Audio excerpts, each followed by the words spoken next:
ಇವತ್ತು ಬಡ್ಜೆಟ್ ಮಂಡನೆ ಆಗಿದೆ. ಒಂದು ಸಿನಿಮಾ ಕ್ಷೇತ್ರಕ್ಕೆ ಬಂಪರ್ ಅಂತಲೇ ಹೇಳ್ಬೋದು. ಬಟ್ ಇನ್ನೂ ಅದು ಇಂಪ್ಲಿಮೆಂಟ್ ಆಗಬೇಕು ಅವೆಲ್ಲ. ಸೊ ಎಷ್ಟು ಖುಷಿ ಆಗ್ತಿದೆ ಸರ್? ಭಾಳ, ಯಾಕೆಂದರೆ ಮೊದಲಿಂದ ಸಿದ್ದರಾಮಯ್ಯ CM ಆಗಿದ್ದಾಗಲಿಂದ ಫೈನಾನ್ಸ್ ಮಿನಿಸ್ಟರ್ ಆಗಿದ್ದಾಗ ಕನ್ನಡ ಚಿತ್ರರಂಗದ ಬಗ್ಗೆ ಭಾಳ ಕಾಳಜಿ. ನಮಗೆ ಸಿಕ್ಕಿದಾಗೆಲ್ಲ ಏನಪ್ಪ ಇಷ್ಟೊಂದು ಸಾಲ ಮಾಡ್ಕೊಂಡು ಸಿನಿಮಾ ಮಾಡ್ತಾಯಿದ್ದೀರ, ನಿಮ್ಮನ್ನು ಕಂಡ್ರೆ ನನಗೆ ಒಂಥರ ಮನಸ್ಸಿಗೆ ಬೇಜಾರಾಗುತ್ತೆ ಅಂತ ಹೇಳಿ ನಾವು ಏನು ಕೇಳಿದ್ರು ಅದನ್ನು ಮೊದಲಿಂದ ಕೊಡ್ತಿದ್ದಾರೆ. ಬಟ್ ಈ ಸರಿ ಬಡ್ಜೆಟಲ್ಲಿ ಮಾತ್ರ ಯಾವ CM ಇಷ್ಟು ಏನು ಕೊಟ್ಟಿರಲಿಲ್ಲ. ಏನೋ ಸಿನಿಮಾ ಒಂದು ಚಿಕ್ಕದಾಗಿ ಕೊಟ್ಬಿಡೋರು. ಬಟ್ ಆದರೆ ಇವತ್ತು ಅದ್ಭುತವಾದದ್ದು ಕೊಟ್ಟಿದ್ದಾರೆ. ಒಂದು ಟಿಕೆಟ್, ಅಂದರೆ ಟಿಕೆಟ್ ಅವರೇ ಹಿಂದೆ ಮಾಡಿದ್ರು.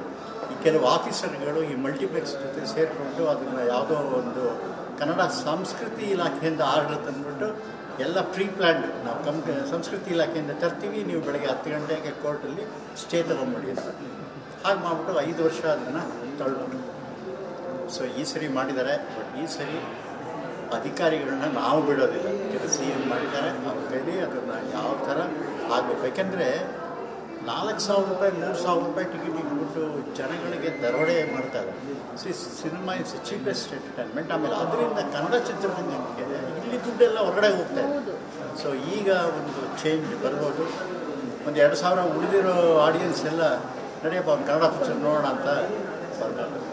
ಸೊ ಅದು ನಿಜವಾಗ್ಲೂ ಅವ್ರದ್ದು ಭಾಳ ಅದಕ್ಕೆ ಕೋಟಿ ನಮಸ್ಕಾರಗಳು.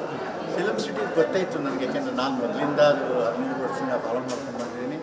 ಅದರ ಲ್ಯಾಂಡೆಲ್ಲ ಆಲ್ರೆಡಿ ಕೊಟ್ಬಿಟ್ಟಿದ್ದಾರೆ. ಈಗ ಅದು ಇನ್ನೂ ಒಂದು ಸರಿ ಕನ್ಫರ್ಮ್ ಮಾಡ್ತಾರೆ. ಅದು ಭಾಳ ಸಂತೋಷ.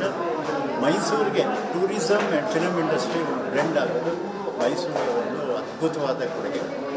ಆಮೇಲೆ OTT ಫಾಲೋ ತುಂಬ ಭಾಳ ಹೊಸ ಕಾನ್ಸೆಪ್ಟ್. ಯಾಕೆಂದರೆ ನೆಟ್ಫ್ಲಿಕ್ಸ್, ಅಮೆಝಾನ್ನಲ್ಲೆಲ್ಲ ಎಲ್ಲೂ ನಮ್ಮ ಕನ್ನಡ ಪಿಕ್ಚರೇ ಇಲ್ಲ. ನೀವು ಇಷ್ಟಲ್ಲಿ ನೋಡಿ ಇರೋದೇ ಇಲ್ಲ. ಅಂಥದ್ರಲ್ಲಿ ಒಂದು ಪ್ಲ್ಯಾಟ್ಫಾರ್ಮ್ ಕ್ರಿಯೇಟ್ ಮಾಡಿಕೊಟ್ಟಿದ್ದಾರೆ. ಅದನ್ನು ಇಂಡಸ್ಟ್ರಿಯವರು, ಸರ್ಕಾರ ಎಲ್ಲ ಸೇರ್ತಾರೆ.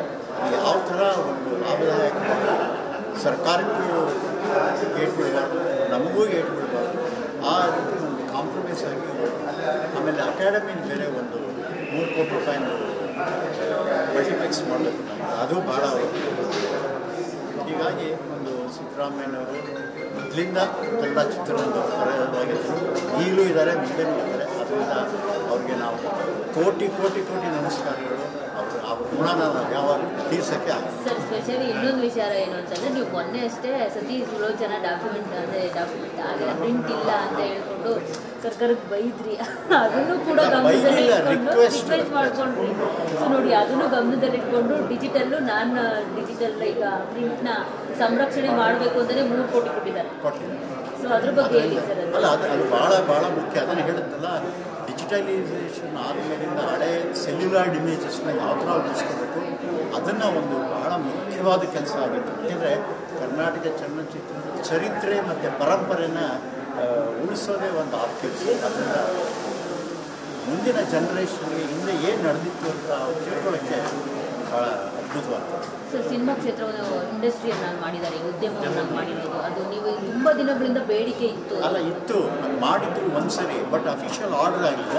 ಬಟ್ ಈ ಸರಿ ಮಾಡಿದ್ದಾರೆ. ಅದಕ್ಕೆ ತುಂಬ ಏನಾಗಿದೆ, ಬ್ಯಾಂಕ್ ಲೋನ್ಸ್ ಆಗಿರ್ಬೋದು, ಫೈನಾನ್ಷಿಯಲ್ ಇನ್ಸ್ಟಿಟ್ಯೂಷನ್ಸ್ ಆಗಿರ್ಬೋದು, ಬೇರೆ ರೆಕಗ್ನೇಷನ್ ಎಲ್ಲ ಇಂಡಸ್ಟ್ರಿ ಅನ್ನೋದು ಭಾಳ ಇಂಪಾರ್ಟೆಂಟ್ ಟ್ಯಾಗ್ ಆಗುತ್ತೆ. ನಾವು ಬರೀ ಫಿಲಮ್ ಇಂಡಸ್ಟ್ರಿ ಅಂತ ಬಾಯಲ್ಲಿ ಹೇಳ್ತೀವಿ, ಅದು ಇಂಡಸ್ಟ್ರಿ ಅಂತ ರೆಕಗ್ನೈಸೇ ಆಗಿದೆ. ಸೊ ಅದಕ್ಕೂ ತುಂಬ ನಿಜವಾಗ್ಲೂ ಒಂದು 16ನೇ ಬಡ್ಜೆಟ್ನ ನಾವ್ಯಾರೂ ಮರೆಯೋಕ್ಕೆ ಆಗಲ್ಲ.